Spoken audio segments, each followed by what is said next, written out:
Hello, everyone, and welcome back to another episode of the Always Compete Podcast. I am Sam. My co-host Mike is not here today.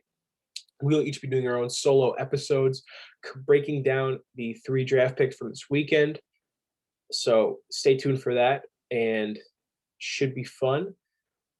I'm going to be doing this thing that I'm calling the 2-minute drill. I'm going to be taking my phone, and I'm going to start a timer. Well, not for 2 minutes. Actually, it's going to be for 5 minutes. It's called 2-minute drill because it's fast.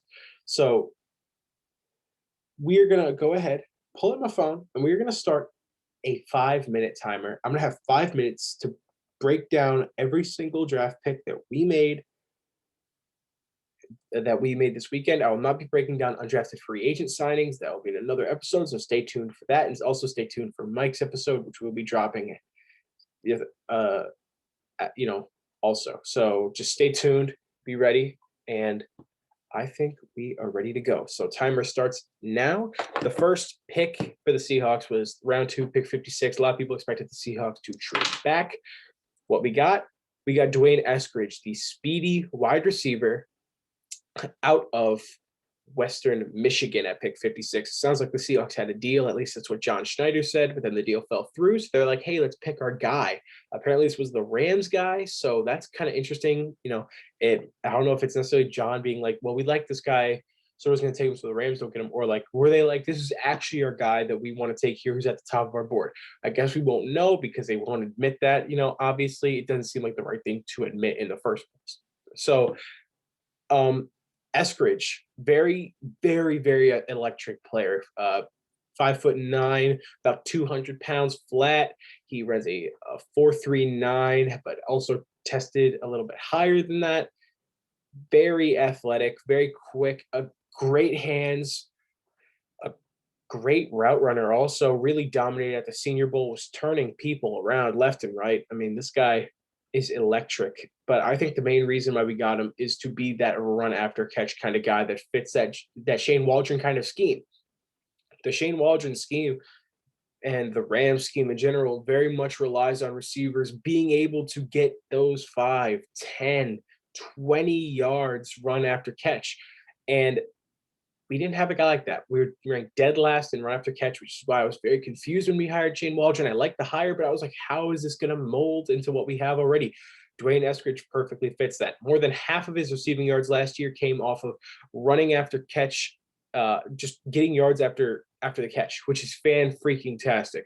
So I'm very, very interested to see how this is going to turn out and how this pick will work. One knock, I don't think he was the best player on the board for us. Personally, I think Creed Humphrey was a better player. I think maybe a corner like Afitu Melifonwu was a better player. But honestly, that's not a knock on Eskridge's play. I think Eskridge is a fantastic wide receiver who will automatically be a day one guy stepping in right away. I really, really like the signing, and I didn't object to it much at the beginning. Obviously, there's going to be guys who you want more. That's going to happen with every pick unless you get the guy you want. There's always going to be somebody who you want more. I personally wanted Creed Humphrey. I'm sure there were other Seahawks who wanted Creed Humphrey, or other Seahawks fans who wanted Creed Humphrey. I'm sure Russell Wilson maybe even wanted Creed Humphrey. But at the end of the day, Creed Humphrey doesn't make this team that much better. I think Eskridge is a day one impact player and a day one impact starter for us, while Creed Humphrey may have not been that kind of guy. I like Eskridge a lot. A couple player comparisons that I've heard. I personally see a lot of T.Y. Hilton. I think that like his play just kind of perfectly blends with that. And I've also seen a lot of Brandon Cooks comparisons. So that's a very interesting comparison.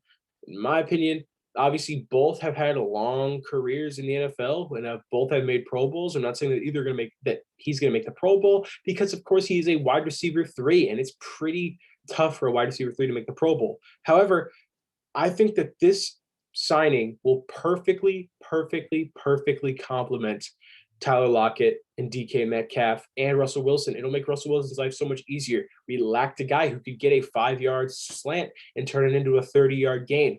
There's a lot of people like that in the NFL. I know you might be saying, well, Sam, that doesn't happen a lot. You're not going to get guys who can get those 25-plus yards after catch. Obviously, there's not a lot of them, but they are there, and you obviously want them. So ultimately, I am heavily in favor of this signing. I think that overall, he was the best receiver on the board for us. I don't really think like Diami Brown might have been better, but once again, I don't know how much he fits that immediate slot fit. I think if you were to pick a guy like Brown who's around 6 foot, 6'1", I think the likely thing that you would do is probably bump him over to the outside guy and have Tyler Lockett slide inside. And you don't pay $17.5 million on an extension to a guy who's going to be playing slot receiver. So, I mean, I, I I like this signing. I mean, I like this draft pick. I think it's a great draft pick. I think I would have preferred to trade back, but once again, it also prevents the Rams from getting him. And I really liked him as a player heading into this pre-draft process. And I just think that overall, when I put it all together, I think that Dwayne Eskridge is going to be a great fit for this new Seahawks scheme and the Shane Waldron system. And I think that he's going to step in as a day one guy and will add an extra burst of yards after catch and everything else to this offense. And I perfectly stopped it right as we finished. Next up is Trey Brown, the corner out of Oklahoma. We got him at pick 137 after trading back with Tampa Bay. We got an extra pick that we would eventually use to trade up. I'll break that down a little bit later. But Brown is a very interesting player, mainly because he does not fit the Seahawks build whatsoever. I loved this pick coming in, mainly because he's a absolute stat guy. He's great on stats. Like at the end of the day, like PFF has so many positive things. He had the lowest passer rating allowed when targeted last year in the Big 12. That's very hard. And to be the best in the NCAA at that is very, very, very good. Now, he also didn't allow any receivers to get 70-plus yards in a game in the last 2 years. Once again, playing in the Big 12, starting all 12 games on the outside, that's not easy. The Big 12 defense is optional. That's kind of how I always think about it. You can decide to play defense if you want. You don't have to play defense. So ultimately, when I look at this pick, I think it's very interesting that the fact that they did not target a guy with more size like True Williams, who ended up going undrafted. I had him graded much higher personally. I considered him to be around a, I think he was around a 4th to 5th round prospect. And the fact that he went undrafted really surprised me. We ended up not picking him up as I wish that we would. But ultimately, Trey Brown is a total beast, like a legitimate beast. I think like overall, he lined up. Pete said that he's going to play outside corner. He's 5'9.5". How much have you seen that in this Pete Carroll system?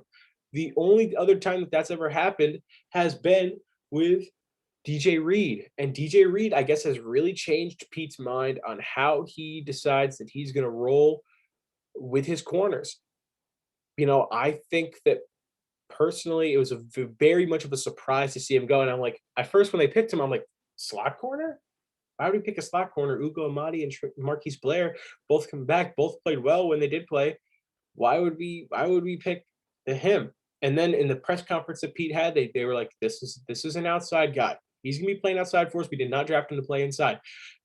I think that's very promising because in his time outside last year, he was totally phenomenal in a offensive filled just bonanza, which is the Big 12. So ultimately, I don't think that there's anybody that was much better. I think corner was the number one need going into tonight.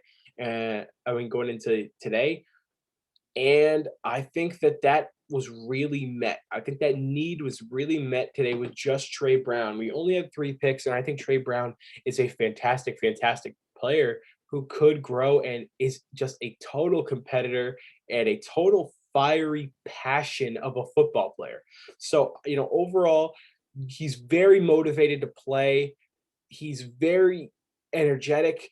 He's going to fit right in on the Seahawks team. He seems ready to work. He fits that kind of thing where, they want their players to have a fire, have a fire under them. This is a guy who has a fire under him. He seems like he was disrespected. That's how he feels. He feels like he was disrespected because of his height. He put up the stats and he was still drafted in the 4th round. I think personally, that's exactly what Pete Carroll and John Schneider are looking for. And I think that overall, this is a very, very, very nice pick. I like this pick a lot for the Seahawks. He plays great press man coverage, and despite his size, he doesn't get shoved around and pushed around a lot. Once again, he's very physical and a guy who's not afraid to overall just work and fight and play. He's not a guy who's afraid to do that, and I love that about him. I'm very ready to see what he does. He was in a Seahawks group chat earlier. He actually said, "Let's get to work." That's very dope. I appreciate him for that. Trey Brown, overall, great pickup in the fourth round, especially in a trade down situation. Apparently, they were going to trade down again, but they were like, "We don't want to miss out on this guy," which shows they really, really like him. They really, really care. They weren't like, this is just the best corner on the board. We'll just get him." This was their guy. They did not trade down. The most Seahawky thing ever to pick their guy. I think it's very promising and overall very much in favor of this draft pick. So we're going to cut our time. Actually, no, we're not going to cut it short. Time just ended. So once again, next up, we'll be moving on to the sixth round draft pick that we traded up for. So in the trade that gave us Trey Brown, we got 217 in the sixth round, and then we also got 137, which was Trey Brown. So we got another additional sixth, and I was like, oh, nice, two more picks to end the day. We're going to have 217, 250, and that's going to wrap it up. Nope. The Seahawks used 217 and 250 in a package to move up 9 spots to 208 to pick up a tackle who fell. Many people said that he was bottom of their draft boards, maybe not even the top 350 players. And there were some people who were like, this is a second round guy and one of the top tackles in this draft class. We ended up picking up Stone Forsythe, the tackle from Florida, 6'8", around 310 pounds. This guy's a total wall of a human and a total beast at pass blocking. His run blocking is a little bit mediocre, and I think it's definitely something he'll have to work on. But ultimately, at the end of the day, you pick a guy who's falling down the board, who a lot of people thought was great in the sixth round. You package not a lot of picks to end up moving up and make that move and just go up and get your guy. They said they were waiting on him and they were waiting for him to fall, and they tried to move up into the 190s. Nobody accepted. They kept calling every single team on the clock. Nobody accepted until Chicago at 208. That's when they moved up and picked Stone Forsythe, a total monster at pass blocking, as previously mentioned, in around 400 pass blocking snaps, and actually about 500 pass blocking snaps this year. 2 sacks allowed on Caltrask, 6 quarterback pressures. I think Russell Wilson's very happy with that statistic at the end of the day. 6'8", 310. This guy's a left tackle. He projects to left tackle. However, he can play right tackle. But I ultimately see him as an heir apparent to Dwayne Brown at the end of the day. I think this is ultimate evidence that this is likely Dwayne Brown's last season in Seattle and maybe the last season in his career. Overall, I just love this pick. He's very, very big.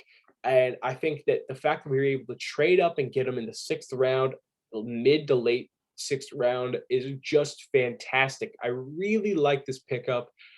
I think his size is going to be his main beneficiary. I think if he can really use his size to his advantage and be able to learn behind Dwayne Brown's a great power blocker on the outside. If he can learn from Dwayne Brown on how to use that power in his size alone, Dwayne Brown is an ultimate mentor. He's been in the NFL for a long time, like 14 years in this league, multiple time Pro Bowler, multiple time All Pro, just a great left tackle to learn from. And Russell Wilson seems to have a new left tackle. He might be the left tackle for the next 3 years. After this year, it's very much possible. I think that, this is going to be a guy who can play even guard, even in a situation where, like, if Gabe Jackson goes down with a knee injury or anything like that. I don't know. I said knee injury, just any injury at all, or even Damian Lewis. I think you can comfortably say, all right, Stone, get on in there. We're going to move you in and we're going to see how you do, because once again, just a total wall of a human being and a total huge person, like a massive person. And ultimately, to get a guy like this with this build, with this pass blocking ability as a blindside blocker, ultimately, it's got to be a great pick, especially when a lot of people thought of him very highly. Many people had him as a third to fourth, even a second round draft pick. Very promising there at, especially to get 208. I think that this is a absolutely phenomenal pickup for Seattle, and ultimately a move that might protect Russell Wilson's blind side for potentially 3 years after this year. So that is, I love this pickup. We didn't give up much to do it. We didn't give up any next year picks to do it, which is also very nice. Ultimately, 3 picks, I don't think matters much when I'm grading this draft. When I'm grading this draft overall, I think that this is a very good draft and one of the best drafts that Seattle's had in a long time, despite the lack of picks. I don't think lack of picks solely chooses how good your draft was. Honestly, I think if you could have 2 picks and you get the best player in the draft, I think you can have your draft as an A. Honestly, quality over quantity, especially if you're a team like Seattle, who is in a win now situation. You don't want 7 players who are going to be decent. You want 2 to 3, you want 3 players who you think can make immediate and solid impacts on your squad and can ultimately contribute to you winning both now and in the future. And I think that's exactly what Seattle did. Stone Forsythe is not going to play much this year, but if he does, I'm confident that he can at least make an impact. So that's the end of our timer for Stone Forsythe. Overall individual grade for this draft, I'm going to give Dwayne Eskridge a solid B+. I really like him. I think he was the best slot receiver on the board at the position. I'm very much in favor of that pick. I like it a lot. Absolutely fantastic. Trey Brown, I'm going to give it an A-. I think his size and his penalty issue is really the main thing that's going to be holding him back. But overall, coverage-wise, you can't get much more of a shutdown corner than this. I love this pick of Trey Brown. And honestly, Stone Forsythe, got to give it an A. You can't give it anything much else because it's a very low risk, high reward, high ceiling signing, or actually draft pick that overall could affect the Seahawks positively for years to come. So that is it, guys. Expect Mike to drop his video sometime in the near future. I am Sam. Thanks for listening. Check out the YouTube channel. Drop a subscribe to the channel. Drop a like. If you have anything, go ahead, drop it in the comments. Like if you think that Dwayne Eskridge was a garbage pick and you want to let me know or let Mike know or let both of us know, go ahead, drop it. I want to see you guys' opinions. I want to see what you guys think. Feel free to drop it in the comments. Listen to this podcast wherever you get your podcast. We've been slacking a little bit on the actual podcast upload. We've been focusing mostly on YouTube recently. However, we will be getting back to that soon. So for you audio listeners, stay tuned. We're going to be dropping some stuff for you. I'm Sam Belcher. Peace out.